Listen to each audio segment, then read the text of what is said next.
Ada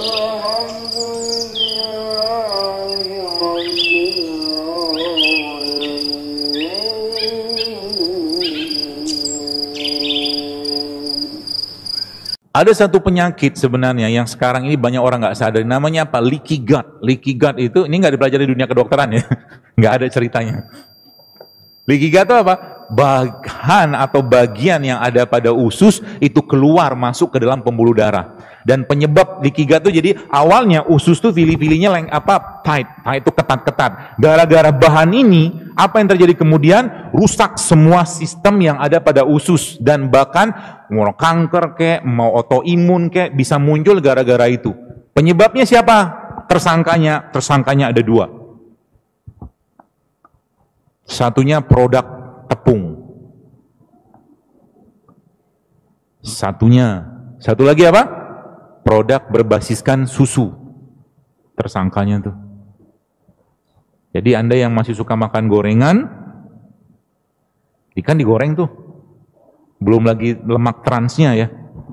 Maka siapin duit banyak-banyak untuk berobat. Serius. Sedihnya lagi ketika Ramadan, takjilnya gorengan. Kapan kita mau sehat nih badan gitu kan? Boro-boro mau tarawih 23 rakaat, 11 rakaat, 2 rakaat pertama udah ngantuk. Isinya badannya karbo semua. Belum lagi cerita ketika buka dikasih apa? Teh manis. Gula pasir musuh selanjutnya di usus. La ilaha illallah. Saya kemarin udah ngomong satu masjid, saya bilang sama DKM yang saya bilang, coba diganti itu. Diganti apa? Baik, saya kasih tips kepada Anda. Ya.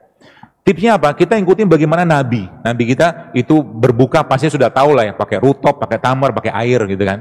Nah tapi yang jadi masalah adalah ba'danya itu tuh yang jadi masalah buat kita. Oke, makan kurma buat batalin puasa, habis itu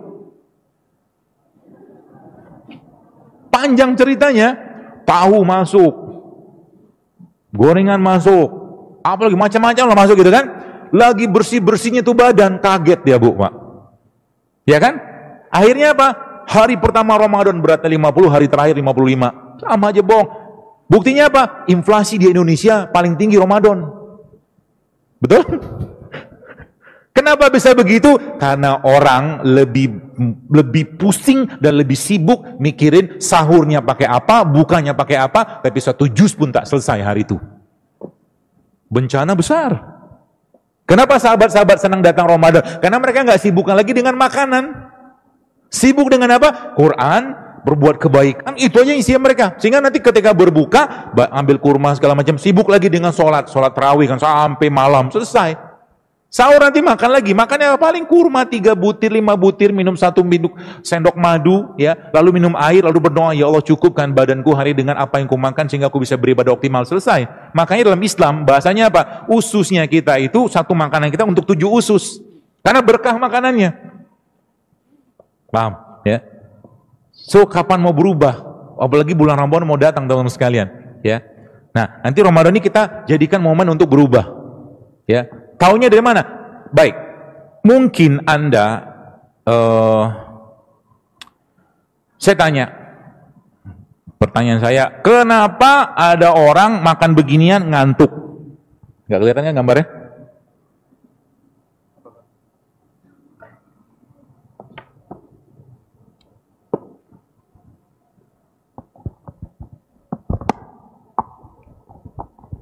Kabel.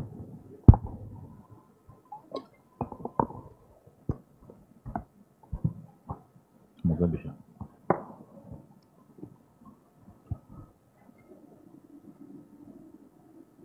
Haha, ini dia. Favorit gue nih. Kita akan belajar dari makanan ini. Saya tanya, kenapa orang habis makan ini ngantuk? Isinya apa itu? Hai, nasi padang udah gitu aja lah. Susah bener. Isinya ada nasi. Baik, saya bawa nasi kayak tukang sayur aja ya. Oh, ini nasi. Nasi, masalah nggak? Masalah. Beliau ini kalau awalnya kalau nasi biasa, nasi zaman dulu kalau orang tua gitu ambil lahan, tuk tuk, makan, warnanya kuning, masih ada pembungkus kulitnya. Zaman sekarang, nasinya sudah miskin enzim, miskin nutrisi, sisa karbo doang, gula doang. Makanya orang kena kencing manis biasa sama dokter dilarang makan nasi. Kenapa? Naikin gulanya cepet banget. Dan subhanallahnya, luar biasa lagi apa teman-teman sekalian? Itu baru nasi, kita belum bahas yang lain. Di situ tuh. Subhanallahnya gini, Allah menciptakan malam tidur untuk kita untuk istirahat. Yang diistirahatkan apa sih? Enzim. Yang diistirahatkan badan kita, hormon, vitamin, semua diistirahatkan untuk apa? Untuk tubuh bisa membangun lagi atau mengolah. Jadi gini, kalau ada suatu makanan dimakan, kalau Anda lihat gambar tadi yang gambar ada matahari tadi itu ya. Gambar apa tuh namanya? Mana dia? Nah, dia. Kalau Anda lihat gambar ini tadi, kan masih ingat tuh. Ini di sini ketika seseorang makan makanan, harusnya makanan itu memberikan energi untuk dia. Kan gitu logikanya. Anda makan nasi, habis makan nasi bersemangat, dapat energi. Ini habis makan malah justru nggak ada energi. Artinya apa? Yang dimakan minus atau miskin gizinya, atau yang memakan itu orangnya miskin enzim. Itu aja. Sehingga apa? Tubuh kita kalau tidak ada dua hal tadi, apa yang terjadi? Dia akan shutdown, dia minta rehat dulu. Untuk apa? Bikin enzim. Makanya kalau ada Anda gini, Anda makan begitu kan ngantuk. Sekarang saya tanya, apakah Anda ngantuk juga habis makan rujak? Enggak loh. Habis makan rujak biasanya nggak ngantuk. Rujaknya mau nggak pedas, mau pedas nggak ngantuk. Kenapa? Karena buah masih banyak enzimnya. Paham ya? Gini ya. Makanya Ramadan, bulan untuk apa? Bulan untuk bersih-bersih kulkas, bersih-bersih freezer. Oh, maksudnya gitu lah. Glukosa masuk dalam tubuh kita, teman-teman sekalian. Kalau nggak kepake, diubah jadi glikogen. Glikogen kalau nggak kepake, dia akan transform lagi. Di glikogen, dia akan disimpan di mana? Di otot, sel, otot gitu lah. Kalau nggak kepake, dia akan disimpan lagi di mana? Di liver. Dan kita nih sebagian besar, boleh saya katakan, kita tuh banyak cadangan energi nggak kepake. Banyak cadangan energi nggak kepake. Taunya dari mana? Gampang. Pertama, kalau Anda dulu wajahnya begini, persegi, sekarang wajahnya seperti bulan rembulan, maka banyak cadangan energi nggak kepake. Itu yang pertama. Lalu yang kedua apa? Tinggal pegang pinggangnya. Kalau banyak lipatan di sana, nggak usah pegang sekarang lah. Kalau banyak lipatan di sana, artinya apa? Jangan lagi kasih kalori. Paham ya? Dan kalau Anda udah ngerti konsep ini, baik, saya kasih tahu. Nih, sebenarnya ini penutupannya, tapi nggak apa-apa lah. Kalau Anda ngerti konsep ini, teman-teman sekalian, Masya Allah, luar biasa. Anda akan lebih senang berpuasa daripada makan. Baik, kalau Anda lihat gambar di depan, pada 20 jam, by hour 20, your body is a fat burning machine. Kalau Anda sudah bisa menahan lapar, bukan makan ya, minum boleh ya. Menahan lapar sampai 20 jam, maka tubuh Anda akan berubah menjadi mesin pembakar lemak yang luar biasa. Dahsyat kan tubuh kita? Itu saya katakan harta karunnya. Makanya umat Islam saya katakan 250 juta. Kalau boleh saya katakan kita nih ya, kalau mau bantu pemerintah gitu kan, dengan presiden yang baru mudah-mudahan. Dah tau lah yang mana kan, saya nggak tahu. Pokoknya yang lebih soleh lah. Ya, lagi heboh banget saya lihat tadi beritanya. Jadi, aminnya cepet ya. Jadi, subhanallah ya, saya katakan, kalau kita mau bantu pemerintah, subhanallah, Indonesia ini penduduknya sebagian besar muslim. Saya katakan, kalau kita mau berantas penyakit degeneratif, subhanallah, gampang sekali. Ajak umat Islam, untuk tiap Senin Kamis, Ayamul Bid, puasa. Turun semua, sains memang membuktikan tentang itu. Sekarang Indonesia mau tambah penduduk yang gampang, suruh aja puasa semua. Kenapa? Puasa memang bikin subur, makanya Zimbabwe itu negara yang susah makan. Tapi angka pertumbuhan penduduknya tinggi banget. Karena sperma itu ketemu dikit, hamil gitulah. Sama kayak India, kebanyakan kunyit. India kan banyak penduduknya. Cina juga sama, mereka makan apa? Bawang kan? Bawang itu hormon yang luar biasa. Masya Allah kan, simpel banget sebenarnya. Cuman kita tadi saya katakan, mungkin kita belum tahu. Ya makanya kalau teman-teman tahu konsep ini, maka insya Allah bulan Ramadan ini harusnya kita jadikan menjadi bulan pembakaran lemak.